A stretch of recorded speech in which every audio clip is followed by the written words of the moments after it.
Hello everyone, and welcome to another edition of What's on My Desk.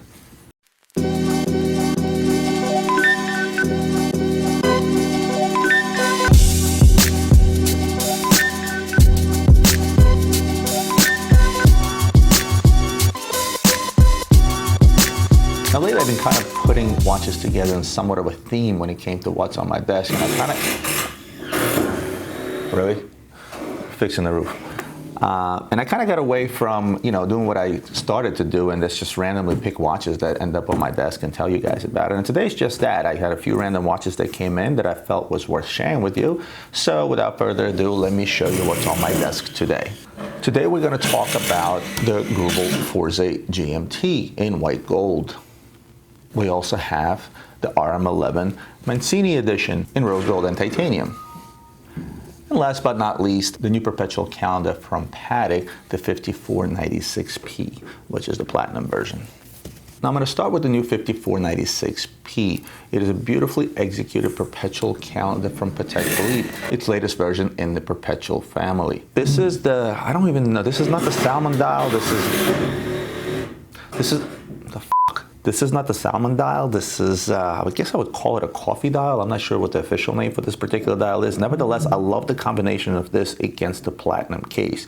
Now, this has all the workings of a Perpetual Calendar, and it's also a retrograde date, as you can see in the middle. It does what a Perpetual Calendar is supposed to do. It shows you the day of the week, it shows you the month, the date, it shows you the leap year, and it shows you the moon phase.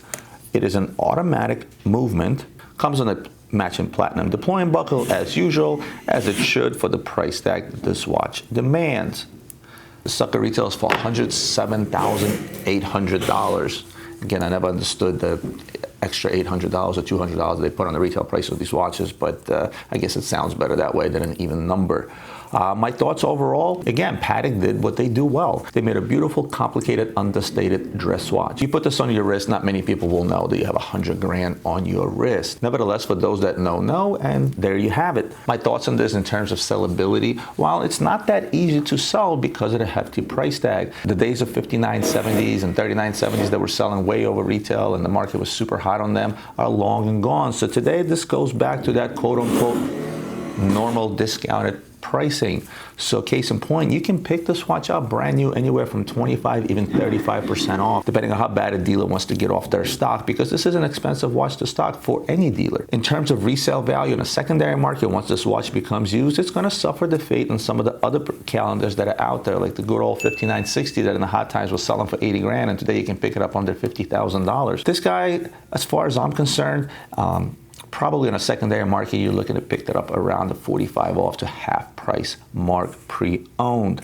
Overall, I absolutely love this watch. I love the size. It's almost a 40 millimeter. It's a 39.5 millimeter watch. Aesthetically, the watch looks extremely pleasing to me. And overall, great job, Patek. I think this is a beautiful, beautiful watch. The markers against the coffee dial, the crocodile strap, the buckle, all the aesthetics of a grand complication Patek Philippe are here, and this watch will sell and will sell well. Next, I'm going to talk about the RM11 Mancini. Now, it is World Cup time, and at this point, you guys know I'm Russian. At this point, Russia has already lost, but surprisingly enough, I was really not rooting for them. I'm actually rooting for England, so hopefully by the time this episode airs, maybe England will win the World Cup. Who knows? The Roberto Mancini. Roberto Mancini is obviously known as a great footballer, but now currently known as the coach of Inter Milan. Now, the story is, if you go on their website, they tell a whole story about how Roberto Mancini spoke to Richard Mille, and he said, you know what, I would really love to have a watch that gives me the accurate information in regards to overtime or additional time, as they call it in soccer. For those of you that follow soccer know what that is. For those that don't, basically a match consists of two halves, 45 minutes each, and this is what actually the dial indicates on the watch, believe it or not. When the 45 minutes are over, the referees will give you additional time. That's basically stoppage time. And stoppage time is that soccer matches get stopped from penalties and so on and so forth, and the referees make a decision and say, we're going to add an additional 3 to 5 minutes extra time post the 45-minute period. How believable is that story on Richard Mill's website in that regard? Not very, because coaches do know exactly how much extra time is given. It's shown on a display during the soccer match, and they're told right away, and they know exactly how much time that they have. However, the gimmick is great and the functionality is great. So this is a flyback chronograph, which means you don't have to reset the chronograph in order to get it back to 12. And the dial is designed to show 45-minute matches. And after that 45 minutes, you have up to 45 minutes. And you see that little extra dial up here? You have up to 15 minutes of extra time that you can time within that window between 9 and 12 o'clock. Aesthetically, it's an absolutely gorgeous watch. Some of the dials on here may be confusing, but once you figure out how to use it, it's really, really simple. You know, you have your 45 minutes from the start, and you have the extra 15 minutes going from 45 minutes to the 12 o'clock marker. And that's where you can watch the additional time via using the flyback chronograph. You can stop it at will. You can reset it at will. Very simple to use once you figure out how to do it. It's a Richard Mille. So it doesn't matter if it's a Mancini, if it's a Roman Sharf edition, or if it's a Philadelphia edition. Today, days and age, every single Richard Mille sells like hotcakes. This is actually the one that you expect to pay retail or more for, just like any other coveted Richard Mille out there today. On a usability factor, I highly doubt that Roberto Mancini would be on the sideline during a match actually trying to stop and start his chronograph in order to keep track of the time. He has a gazillion assistants that do that, and again, that extra time is displayed on the board. He knows exactly how much time is there. But from a complication perspective, I think it's yet another feat from Richard Mille. I've always said Richard Mille is super innovative in terms of horology. I've always said that Richard Mille comes out with some of the best ideas out there. They have some of the best brand ambassadors. Robert Mancini, I think, is a great brand ambassador. And overall, I give this watch an 8+, as I would pretty much to any Richard Mille out there. Definitely recommend picking one of these guys up. If you are a soccer fan, Roberto Mancini is a soccer idol, I would definitely pick one of these up. Well, as they say, save the best for last. And the last thing I'm going to talk about is the Greubel Forsey GMT. And look at this watch.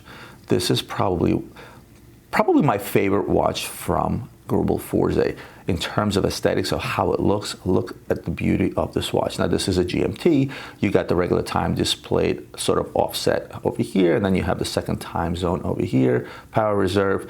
They're patented incline tourbillon, and they have the earth function, and I'll talk about that in a minute. In the back, you have your world time displays. These are all the cities. This is actually the sun over the earth display. This little wheel actually is the sun over the earth. You have the earth on this side, and this shows where the sun is over the earth at any given time. They call it the Greubel Forsey GMT. Now you think GMT, okay, second time zone, there's your GMT. No, not with this guy. These guys took it to the next level. When I say took it to the next level, this watch should have had probably 15 different names in its title. First, let's talk about the world time functionality. If you notice the wheel in the back, it allows for daylight savings time. So you have two wheels here that display the hours, one the outer ring and one the inner ring. Well, when it's daylight saving times, you go by the inner ring. When it's not daylight savings, you go by the outer ring. Furthermore, if you notice the cities that are in black, those are the cities that do not follow daylight savings time. So therefore, you know not to look at the inner ring when you're looking at those that are marked in black, only those that are marked in white. Again, I mentioned the sun over the earth display, and let's talk about that earth display. This earth display actually depicts the earth as if you were looking at it from the North Pole at any given time. So this is what the earth will look like. On top of that, they did a super creative day and night indication. If you notice, the outer ring here is black and it's white here. That's how you know the earth, this is where it's light out on earth during the time you're looking at it, and this is where it's dark out. Furthermore, they did a display through here sort of depicting the light hitting the earth. So it is this particular side that shows you, hey, it is light in this part of the world as you're looking at the watch at this particular time. Absolutely gorgeous, innovative, A+. I can't say enough of this watch. Probably one of my favorite pieces out there. If I had to have a top 10 list, which I rarely put together just because I'm so biased in so many ways and so many new things come along my way, today I would put this in my top 10 list as a watch. Price tag, it's a hefty price tag. Greubel Forsey is not cheap. This watch retails around $600,000. What will you pick it up on a secondary market today?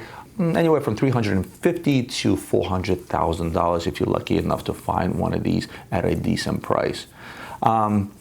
Usability. I mean, the GMT function is really, really usable for somebody who's a world traveler and needs to know what time it is, where somebody who's constantly in meetings or on phone calls. This is extremely usable. Not very practical though. If you want to see what time it is in a particular city, you got to take your watch off and look at the back. How useful is the Earth functionality, where you can see what the Earth looks like at any given time? Not very.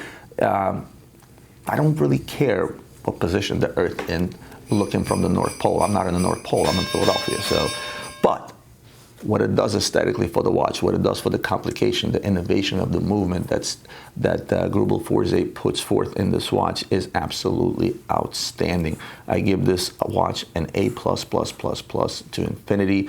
A wonderful watch, something that if you can afford this, a definite addition to your collection. This is a watch that will be talked about for years to come, and you will see others replicate this in the near future, I guarantee you, because look at this thing. What is not to like? This watch is absolutely gorgeous. It's innovative, it's complicated. It's just, there's not enough words to describe this timepiece. Again, my top 10 for sure at this very moment. Well, guys, that will do for this episode of What's on My Desk. Last but not least, I will show you what's on my wrist. And today I am wearing the Platinum Day 2 from Rolex, the 41mm. That is actually now discontinued, and these things are slowly growing in price. So if you're looking for quote-unquote an investment, which I never say these things are an investment, this is probably a good pickup today, because in the near future, I see these guys going up in value about 20-30% just because they don't make them anymore. Thank you once again for tuning in. If you like this video, go ahead and hit the like button. If you're not subscribed to my channel, go ahead and hit the subscribe button. Oh yeah, and another thing, spread the word about these videos. In order for my channel to grow, it's all word of mouth. And on social media, word of mouth means sharing. So share this video with your friends on your other social media platforms if they enjoy watches and if you think they'll enjoy these episodes. I'll see you guys next time for more watch reviews and other videos.